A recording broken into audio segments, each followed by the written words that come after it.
Hello.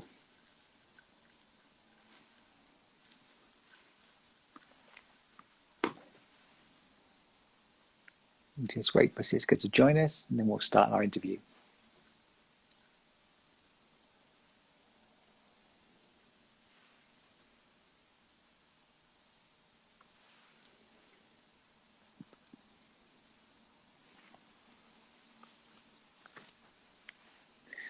So, we are a community of writers united by our passion for writing challenges, word improv. So we use word improv as a challenge for writers to use a series of words, new words, to come up with a story, poem, or skit with those new words in. And this is a series of Pass-the-Baton interviews where we interview writers for our community so they can learn more about the writers themselves. So for today, I'm interviewing Siska from the Netherlands. And we're also joined by Hannah, who's monitoring the comments and chats and questions. So feel free to comment and question away as we go.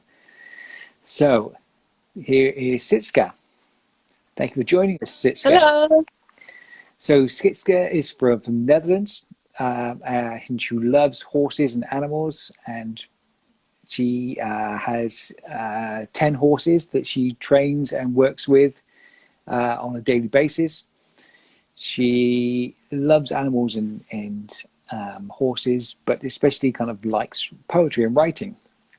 She got into poetry during her adolescent years as a way of expressing herself and her emotions in a native Dutch language. And then later with friend Bruce Coleman, she then started to experiment with English, writing short stories. But poetry and poems are her passion.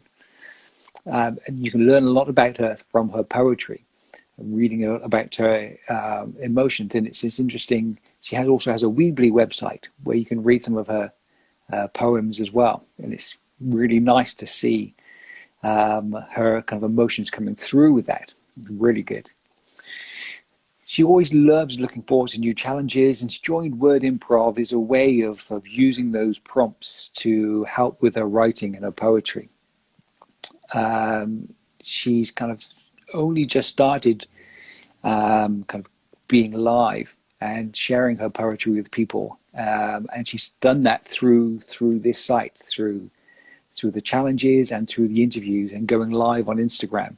And she's kind of really coming out of herself now. And again, this is another great benefit of doing these interviews, sharing, but also kind of bringing people out of themselves and sharing their work. That's kind of also her autism has kind of hampered some of that kind of progress moving forwards. But she's hoping that her as an inspiration can help others to overcome any obstacles they can and share their writing and to join our community as well. So welcome, Siska. Thank you. Good, and thanks for joining us today. So we're going to look at, to start with, the Word Improv Challenge poem that you chose to write. And you've written a few, but the one you've chose is really interesting. So what made you choose the poem you were going to read in a moment? It's my favorite. I'm very proud actually at the one I chose. Yeah. I think it's kind of perfect coming together. The words that are used in this one, I looked at it and I saw a story in it, and I thought that's a poem I want to write. And because I liked it that much, I wanted to share this one. Yeah. So it was the words that really kind of spoke to you, and you saw a picture of the poem you wanted to write based on the words themselves. Yes. Okay, great. So great. So I'll hand over to you. When you're ready, please read us your poem. I have it here. I don't know it out of my head.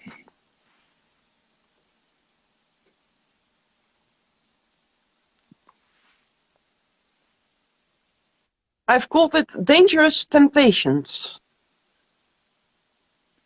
She was stalwart, but the content of this video was so salacious that even she couldn't resist.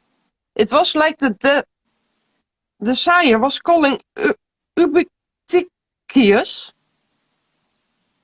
So when she met that Unifrouw, the wine never came on the table. She couldn't control her lust. So she lost her virginity that night. Looking back, she felt so poignant. She wrote him a diatribe, telling him she was pregnant. He told her she had to ensconce the truth. An isthmus kept the two apart. They would never be together.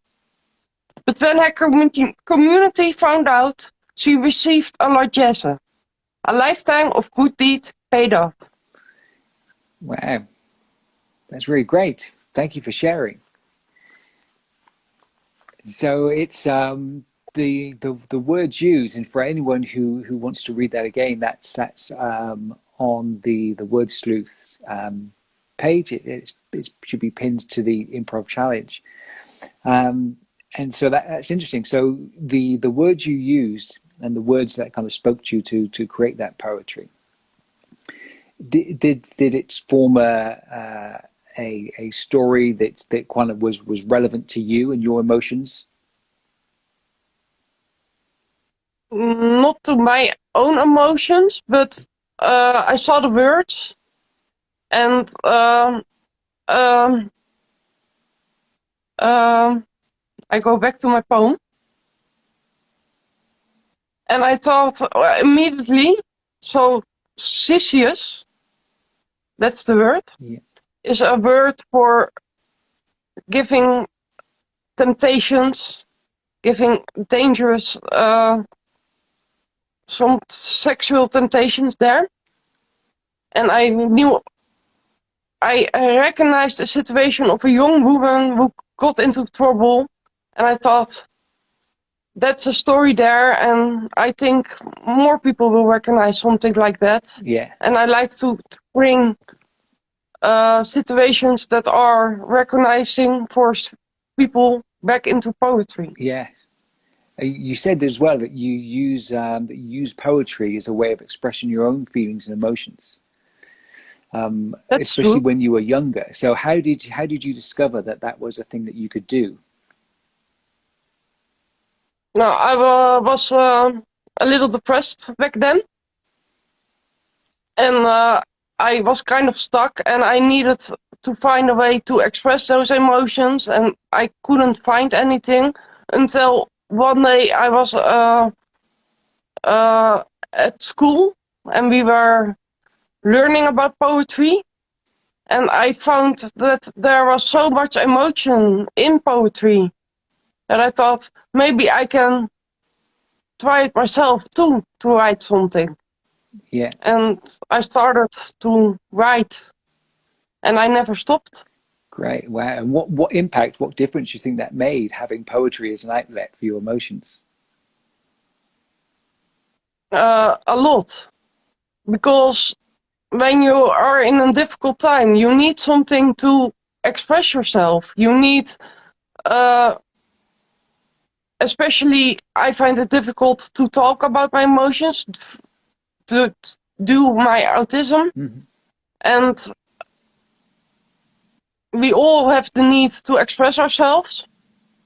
And I needed something different to express those things. Yeah. And that's where poetry came.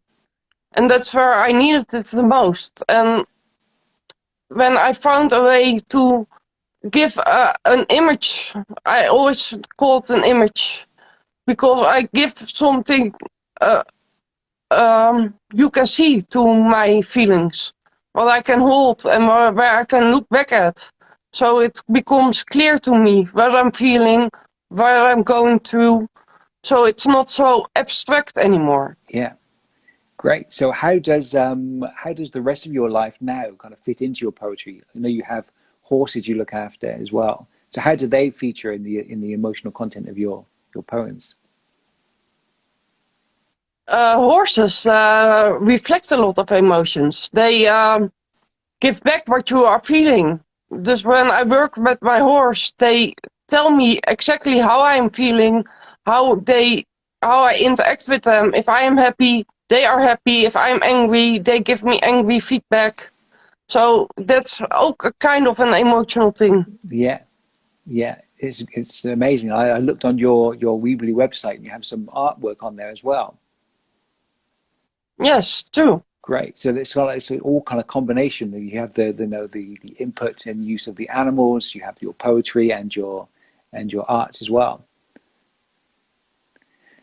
Yes, I'm very I don't know what the word is, but more not one thing, but a lot of different things I Yeah. do. So how did you find the switch from poetry in your native tongue into moving into English? There was a friend involved, and online uh, people. It is actually a game I'm playing, Disney Heroes, Yeah. and people in my guild don't speak Dutch, and they wanted to read my poems. And first, I translated a few from the Dutch to Yeah. English, but they said, "Can't you write something new?" And then for Valentine, I started to write my first poem. And that was the first poem I ever written in English. And it felt good writing in English. And when I joined Instagram, I started writing to prompts. And on Instagram, Yeah. most people speak English. It's a language of the world. So I have far more reach in English than in Dutch. Yeah. Yeah. And so it became a second nature to me. Yeah, it's really good. It's interesting because when I read your poems, I can read your accent in the poems, in the words and the style you use. So I can. It's interesting that even though it's in English, I can tell it's from your voice. So that's really nice. I think, thank you. Okay, so what would so I know you've written some short stories as well. So is Yes, would you say that short stories are things you do occasionally, but it's poetry that's your main passion? I have written two stories, Sisters of Life and uh, a story about a superwoman. And it's more like I am exploring fiction writing to improve my writing skills further, like character telling, settings. There comes a lot with it. Yeah, I think you know all about it, but there's a lot involved when it comes to writing fiction. And it can also be given back in poetry if your writing skills are improved. So it's good to focus sometimes on different things to uh, improve your writing skills. yes, yeah, it is interesting. So it is two completely different skill sets. So I think they say when you write prose, when you write a story, you have to put the words in the right order. But when you write poetry, you have to get the right words in the right order. So do you find that, Yes, that once you start working on short stories, that improves your poetry, and then when you improve your poetry, that improves your short story writing as well? yes. Cool. That's really good. So what would you say was the most significant piece of writing that you've done that meant the most to you? Um, I have actually written a poem to my dear little younger girl. And that's actually a poem wherein I write to my younger self, wherein I technically say that I have no blame. Where I write from an older self to my younger self that I say, it's okay that you didn't know that you make mistakes back then. Yeah, that sounds a really powerful piece of writing. Yes. Good. And does it make a difference for you now as an adult to be able to write that poem to your younger self? Yes, and I think it also gives for others who read it, because I get a lot of feedback on that poem, Yeah, um, that it's actually about a traumatic event I went through, and that's very clear. It is about that. That people find a lot of recognizing in it, and that people also maybe put strength out of it. yeah, that's great. So the power is there for poetry to share with others, for them to find their strength in it too. Yes. Good. So do you have any plans for your writing in the future? I am working on a book. I published chapter 1 in a limited edition. It isn't available, Yeah, but my father has published it for me, for friends and family. yeah. And I'm working on a big book, and it will be available in the future, but it's not finished yet. Okay, great. Will that be a book of poems? Yes, Great. with a little bit of information about myself as well. Yeah, that'd be great to read. Well, I'm looking forward for that to come out. Good. So, I know we have a lot of people joining us. So I want to kind of welcome Hannah to the front and know if there's any questions or anything that people have saying. So there don't seem to be many questions, but I do have a few because there's just such beauty in what you're saying about the interconnectedness of different parts of literature, how you are trying out fiction to improve your poetry. That's really something that I find helps me a lot. So I really appreciate that. I'm I'm also curious about the book of poems that you're coming up with that will be available on luveria.weebly.com, correct? My first chapter is available there. Perfect. So just so that everyone knows, I'll type the link in the chat again, but luveria.weebly.com. Great. Excellent. Well, thank you. Thank you, Hannah. Thank you, Sitska, for joining us today. This was the fourth Pass-the-Baton interview. And the date for the next one is to be confirmed. So just keep checking out the Word Sleuth page, and it will be announced with a countdown for you to include onto your site as well. So please feel free to join in the challenges. Look for the new words on Word Sleuth. Join in the Word Improv challenges, and you may even be interviewed as part of the series as we go as well.